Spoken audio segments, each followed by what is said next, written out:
ترمذی میں حضرت عبداللہ ابن مسعود سے نبی ایک وسلم کا یہ ارشاد نقل ہوا ہے، ان المرأۃ عورۃ، عورت چھپا کر رکھنے کی چیز ہے۔ ان المرأۃ عورۃ فاذا خرجت، جب وہ گھر سے نکلتی ہے، استشرفها شیطان، اب شیطان جو ہے اس کو تاک میں رکھتا ہے۔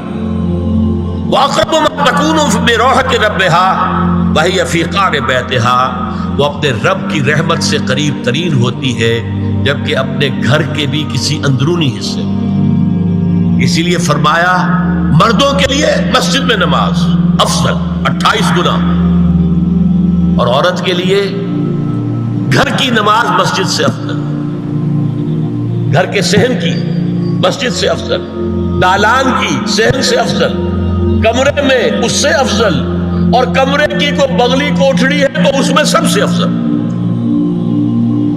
یہ احادیث نبی پاک۔ عبداللہ ابن احمد ابن حنبل نے زوائد الزہد میں اور ابن ابی شیبہ نے ابن سعد نے اپنی کتابوں میں مسروق کی روایت نقل کی ہے کہ حضرت عائشہ جب تلاوت قرآن کرتے ہوئے اس آیت پر پہنچتی تھی وَقَرْنَ فِي بُيُوتِكُنَّ، تو بے اختیار رو پڑتی تھی۔ قرآن کہتا ہے اپنے گھروں میں رہو۔ حضرت عائشہ نے شہادت عثمان کے بعد باہر نکل کر لشکر کی قیادت کی، پھر ساری عمر افسوس تھا کہ میں نے غلط کیا۔ حافظ ابو بکر بزار حضرت انس سے روایت کرتے ہیں کہ عورتوں نے حضور سے عرض کیا کہ ساری فضیلت تو مرد لوٹ کے لے گئے، وہ جہاد کرتے ہیں، خدا کی راہ میں بڑے بڑے کام کرتے ہیں، ہم کیا عمل کریں کہ ہمیں بھی مجاہدین کے برابر اجر مل سکے؟ جواب میں آپ نے فرمایا من قعدت منکن فی بیتہا فإنہا تدرک عمل المجاہدین، تم میں سے جو شخص اپنے گھر میں بیٹھی رہے گی وہ مجاہدین کا اجر حاصل کرے۔ یہ ایک ہوا کا رخ ہے، بتایا جا رہا ہے، یہ نظام ہے جس کو اس شکل میں دیا جا رہا ہے۔ اب آئیے سورہ نور کی طرف۔ یا ایھا الذین آمنوا لا تدخلوا بیوتا غیر بیوتکم حتی تستأنسوا وتسلموا علی اہلها ذالکم خیر لکم لعلکم تذکرون۔ اہل ایمان مت ہرگز مت داخل ہو اپنے گھروں کے علاوہ کسی اور گھر میں جب تک کہ تم ان کے ساتھ مانوس نہ ہو جاؤ، اذن نہ لے لو، ان پر سلام نہ کرو، یہی تمہارے لیے خیر بہتر ہے۔ اس کے بعد تفصیل آئی ہے، اس میں میں اس وقت نہیں جا رہا۔ اور جو لوگ اس پر عمل نہیں کرتے ان کے بارے میں قرآن مجید کیا کچھ، حضور کیا کچھ فرما رہے ہیں یہ آپ سن لیجیے، بہت سخت احکام۔ عن ابی ہریرہ رضی اللہ عنہ ان رسول اللہ صلی اللہ علیہ وسلم قال لو ان امرأ اطلع علیک بغیر اذن فخذفته بحشاة ففقعت عینہ ما کان علیک من جناح، متفق علیہ، بخاری اور مسلم دونوں کی ہے۔ اگر کوئی شخص تمہارے گھر میں بغیر اجازت کے داخل ہو جائے اور تم اس کی سزا کے طور پر اس پر کنکریاں پھینکو اور اس کی آنکھ پھوٹ جائے کنکری سے، تو تم پر کوئی گناہ نہیں۔ بغیر اجازت کے گھر میں آ گیا ہے، بغیر اذن کے، بغیر استئذان کے کنکریاں مارو اور کنکری سے آنکھ پھوٹ جائے، فما کان علیک من جناح، کوئی حرج نہیں۔ اب آ رہی ہے اصل آیت، قل للمؤمنین یغضوا من ابصارهم ویحفظوا فروجهم ذلک ازکی لهم ان اللہ خبیر ما یصنعون۔ وقل للمؤمنات یغضضن من ابصارهن ویحفظن فروجهن ولا یبدین زینتهن الا ما ظہر منها وَلْيَضْرِبْنَ بِخُمُرِهِنَّ عَلَى جُيُوبِهِنَّ وَلَا يُبْدِينَ زِينَتَهُنَّ إِلَّا لِبُعُولَتِهِنَّ أَوْ آبَائِهِنَّ أَوْ آبَاءِ بُعُولَتِهِنَّ أَوْ أَبْنَائِهِنَّ أَوْ أَبْنَاءِ بُعُولَتِهِنَّ أَوْ إِخْوَانِهِنَّ أَوْ بَنِي إِخْوَانِهِنَّ أَوْ بَنِي أَخَوَاتِهِنَّ أَوْ نِسَائِهِنَّ أَوْ مَا مَلَكَتْ أَيْمَانُهُنَّ أَوِ التَّابِعِينَ غَيْرِ أُولِي الْإِرْبَةِ مِنَ الرِّجَالِ أَوِ الطَّفْلِ الَّذِينَ لَا يَظْهَرُوا عَلَى عَوْرَاتِ النِّسَاءِ وَلَا يَضْرِبْنَ بِأَرْجُلِهِنَّ لِيُعْلَمَ مَا يُخْفِينَ مِنْ زینتہن وتوبوا الی اللہ جميعا ایھا المؤمنون لعلکم تفلحون۔ یہ لمبی آیت ہے۔ اہل ایمان، اے نبی کہہ دیجئے اہل ایمان مردوں سے اپنی نگاہیں نیچی رکھا کریں اور اپنی شرمگاہوں کی حفاظت کریں، یہی ان کے لیے زیادہ پاکیزہ عمل ہے۔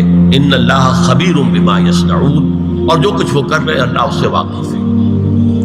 وَقُلْ لِلْمُؤْمِنَاتِ يَغْضُضْنَ مِنْ أَبْصَارِهِنَّ، اور مومن عورتوں سے بھی کہہ دیجئے کہ وہ اپنی نگاہیں جو ہے نیچی رکھا کریں، وَيَحْفَظْنَ فُرُوجَهُنَّ، اپنی شرمگاہوں کی حفاظت کریں، وَلَا يُبْدِينَ زِينَتَهُنَّ إِلَّا مَا ظَهَرَ مِنْهَا، اور اپنی زینت کو ظاہر نہ کیا کریں سوائے اس کے کہ جو بالکل ظاہر ہو جائے۔ قُلْ لِلْمُؤْمِنِينَ يَغُضُّوا مِنْ أَبْصَارِهِمْ وَيَحْفَظُوا فُرُوجَهُمْ ذَلِكَ أَزْكَىٰ لَهُمْ ان اللہ خبیر بما یصنعون۔ نوٹ کر لیجئے کہ یہ کہاں ہو رہا ہے؟ گھر میں داخلے کے بعد، گھر میں داخلہ اجازت سے، اور داخلہ ہوگا صرف محرموں کا، گھر کے اندر جو ہے وہ نامحرم تو نہیں آئے گا، یہ میں آگے بیان کر رہا ہوں۔ وَقُلْ لِلْمُؤْمِنَاتِ يَغْضُضْنَ مِنْ أَبْصَارِهِنَّ وَيَحْفَظْنَ مِنْ فُرُوجِهِنَّ، اور کہہ دیجئے مومن عورتوں سے بھی کہ وہ بھی اپنی نگاہیں جھکا کر رکھیں اور اپنی شرمگاہوں کی حفاظت کریں۔ وَلَا يُبْدِينَ زِينَتَهُنَّ إِلَّا مَا ظَهَرَ مِنْهَا، محرموں سے پردہ کیا ہے؟ محرموں سے، اس کا نام ستر ہے۔ عورت کا پورا جسم ستر ہے سوائے چہرے کی ٹکیا اور یہ ہاتھ اور یہ پاؤں، بس۔ کیا مطلب ہے؟ بھائی بھی نہیں دیکھ سکتا بہن کے جسم کا کوئی اور حصہ، باپ بھی نہیں دیکھ سکتا بیٹی کے جسم کا کوئی حصہ، یہ ستر ہے، ستر محرموں سے پردہ ہے۔ وَلْيَضْرِبْنَ بِخُمُرِهِنَّ عَلَىٰ جُيُوبِهِنَّ، یہ بھی گھر کے اندر کی بات ہو رہی ہے، چونکہ میں پہلے بتا چکا ہوں جلباب ہوتا تھا جب گھر سے باہر نکلتی تھی عورت، تو وہ اپنی چادر لپیٹتی تھی، اپنے گرد چہرہ نہیں ڈھانپتی تھی، صرف چہرے کا حکم دیا گیا اس کے ضمن میں۔ وہ سورہ عذاب کی آیت ہے، وہ رہ گئی، وہ میں بیان کروں گا۔ اور خمار اوڑھنی ہوتی تھی جو گھر میں اوڑھتی تھی، گھر میں ظاہر بات ہے کہ جلباب تو نہیں لیا جا سکتا، آخر گھر کا کام کاج کرنا ہے، ہلکی سی اوڑھنی وہ گھر میں، لیکن فرمایا وَلْيَضْرِبْنَ بِخُمُرِهِنَّ عَلَىٰ جُيُوبِهِنَّ، اور انہیں چاہیے کہ اپنی اوڑھیوں کے، بکل اوڑھنیوں کے اپنے سینوں کے اوپر، گریبانوں کے اوپر بھی مار لیا کریں۔ اب اس کے بعد فرمایا وَلَا يُبْدِينَ زِينَتَهُنَّ إِلَّا لِبُعُولَتِهِنَّ، اب یہاں یہ زینت کا لفظ آ رہا ہے چہرے کے، اور چہرے ہی میں کچھ سنگھار بھی ہوتا ہے۔ اب ان کے لیے کہا گیا کہ چہرے کی زینت اور چہرے کے اوپر اگر کوئی بناؤ سنگھار ہے، زیور ہے، تو اس کی زینت نہ ظاہر کریں، مگر اب یہ یہاں تفصیلی آئی ہے، جو محرم ہے ان کی تفصیل۔ تو فرمایا کن کے سامنے ظاہر کر سکتی ہے؟ الا لبعولتہن، سب سے بڑھ کر تو شوہر، او آبائہن، اور یہ آپ نے باپ، اچھا باپوں میں نوٹ کی دی، باپ حقیقی ہو، اخیافی ہو، اللاتی ہو یا رضاعی ہو، یہ چاروں قسم کے باپ اس میں شامل ہیں۔ جس عورت نے دودھ پلایا تھا اس کا شوہر بھی باپ بن گیا۔ او آبائے بعولتہن، اپنے شوہروں کے باپ، یا ابنائہن، ان کے اپنے بیٹے، بیٹوں میں بھی آئیں گے چاروں، اللاتی، اخیافی، عینی اور رضاعی۔ او ابنائے بعولتہن، اور اپنے شوہروں کے بیٹے، ہو سکتا ہے شوہروں کی اور بیویاں بھی ہو، تو ان کے بیٹے بھی، جو ستیلے بیٹے ہیں وہ بھی محرم، ان سے کسی شکل میں کبھی شادی نہیں ہو سکتی۔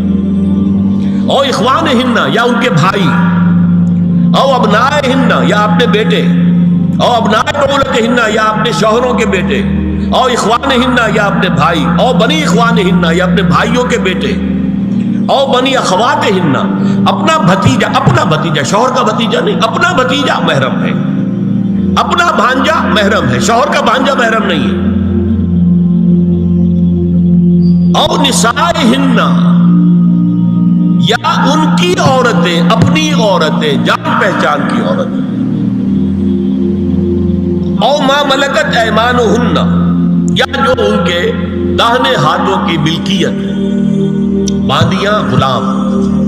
اس میں عرض کر چکا ہوں کہ اس میں کافی اختلافات ہیں، یہ بھی ہے کہ اس سے مراد صرف باندیاں ہیں، غلام مرد ہیں، یہ بھی ہے کہ مرد بھی ہے، اور یہ بھی ہے کہ مرد جب تک کہ وہ بالغ ہو، لیکن میں اس بحث میں یہاں نہیں جانا چاہتا، یہ پھر فقہ کی بحث ہو جائے گی۔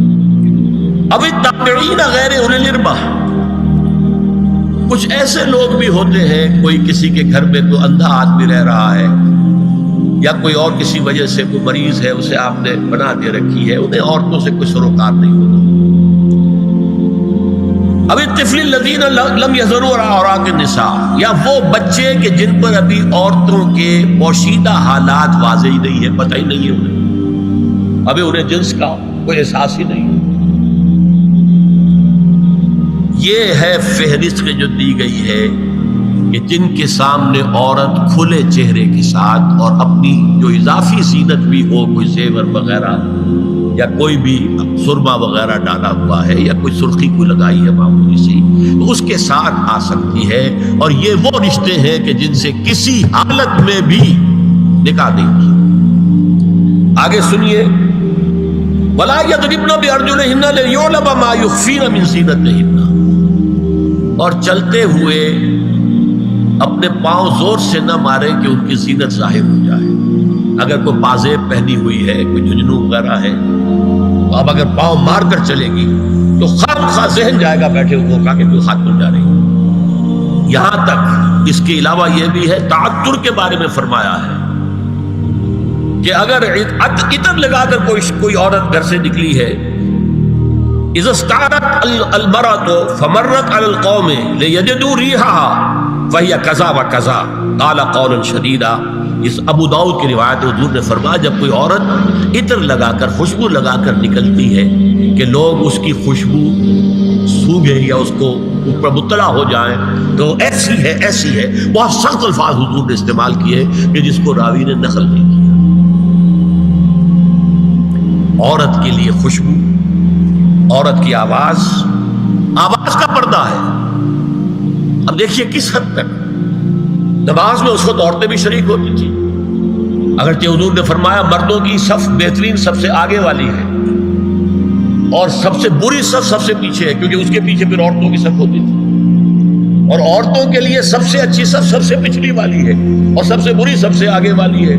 سب سے آگے والوں کے سامنے پھر مرد ہوتے تھے، ان کی پشت ہوتی تھی۔ تو اسی طریقے سے اگر غلطی کی ہے تو مرد جو ہے کہے گا سبحان اللہ، امام سے غلطی ہو گئی ہے، مرد کیا کہے گا؟ سبحان اللہ۔ عورت کیا کرے گی؟ اپنے ایک ہاتھ کے پشت پر اپنا ہاتھ مارے گی، اپنی آواز نہیں نکالنی، آواز کا پردہ۔ چھونے کا پردہ یہاں تک ہے کہ حضور نے کبھی کسی عورت سے ہاتھ نہیں ملایا، اور آپ جب بیعت بھی لیتے تھے تو بس زبانی الفاظ کہلوائے اور کہا ٹھیک ہے بیعت ہو گئی، یا ایک کپڑا پکڑا، اس کا ایک سرا اپنے ہاتھ میں دوسرا سرا اس خاتون کے ہاتھ میں، یا ایک تشت کے اندر پانی بھرا، اس میں ایک طرف اس نے انگلیاں ڈال لی اور ایک طرف حضور کی انگلیاں۔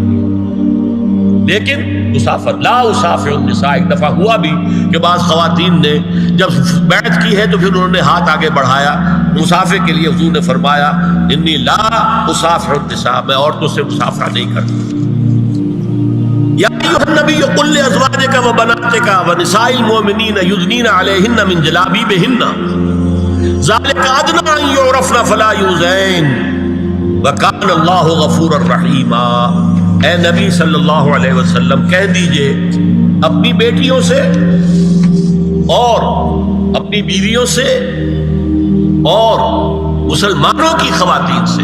اب دیکھیے یہ سورہ احزاب ہی میں ہو رہا ہے، شروع میں یا نساء نبی سے بات چلی، استیزان بھی صرف نبی کے گھر میں داخل نہ ہو اذن کے بغیر، آگے چل کر سورہ احزاب ہی میں عام بھی کر دیا، قل لازواجک وبناتک ونساء المؤمنین، کہہ دیجئے اپنی بیویوں سے، اپنی بیٹیوں سے اور اہل ایمان کی خواتین سے، یدنین علیہن من جلابیبہن، کہ وہ اپنے چہروں کے اوپر اپنی جلباب کو لٹکا لیا کریں،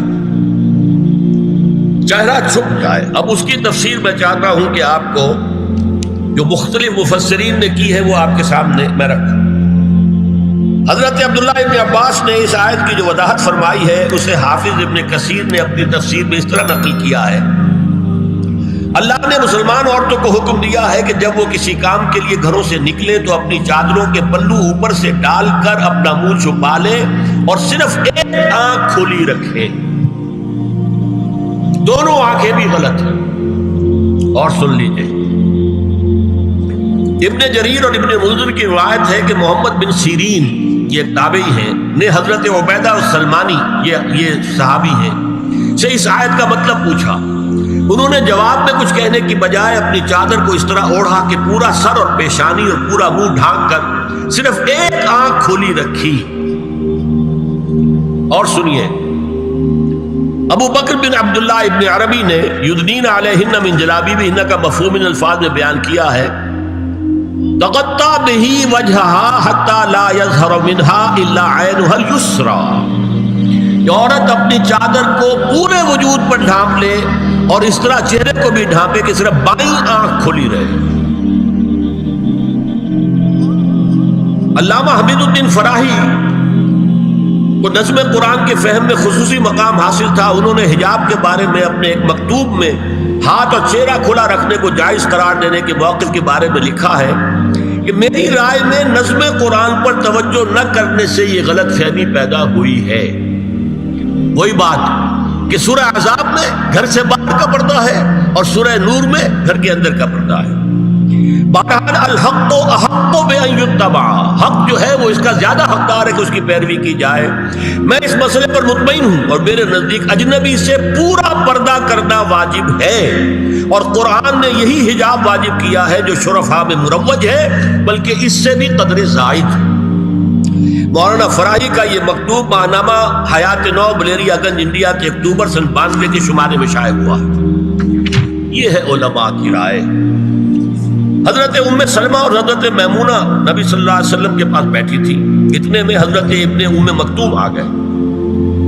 نبی صلی اللہ علیہ وسلم نے ان دونوں سے فرمایا احتجبا منہ، ان سے پردہ کرو. ازواج نے عرض کیا یا رسول اللہ الیس اعمی لا یبصرنا ولا یعرفنا، حضور کیا یہ اندھے نہیں ہیں؟ یہ نہ ہمیں دیکھ رہے ہیں نہ ہمیں پہچانتے ہیں. فرمایا افعمغایان انتما، کیا تم دونوں بھی اندھی ہو؟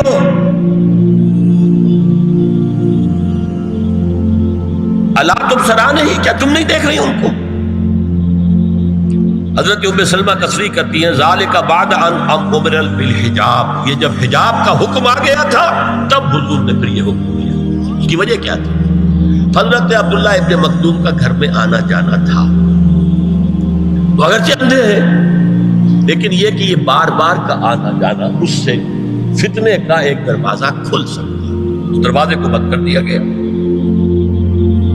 حضرت عائشہ کے پاس ایک نابینا آیا تو انہوں نے اس سے پردہ کیا. کہا گیا کہ آپ اس سے پردہ کیوں کرتی ہیں، یہ تو آپ کو نہیں دیکھ سکتا. جواب میں حضرت ام المومنین نے فرمایا لاکنی انظر الیہ، میں تو اسے دیکھ رہی ہوں نا. اور مرد کو دیکھے. البتہ یہ کہ عام حالات میں آپ بازار میں چل رہے ہیں، عورت جا رہی ہے، کوئی باہر نکلنا پڑا ہے، تو اس حالت میں اگر وہ مرد کو دیکھتی ہے تو اس میں در حقیقت وہ فتنہ نہیں ہے کہ جو گھر میں آنے جانے والے لوگ. اب ایک آخری مسئلہ ہے.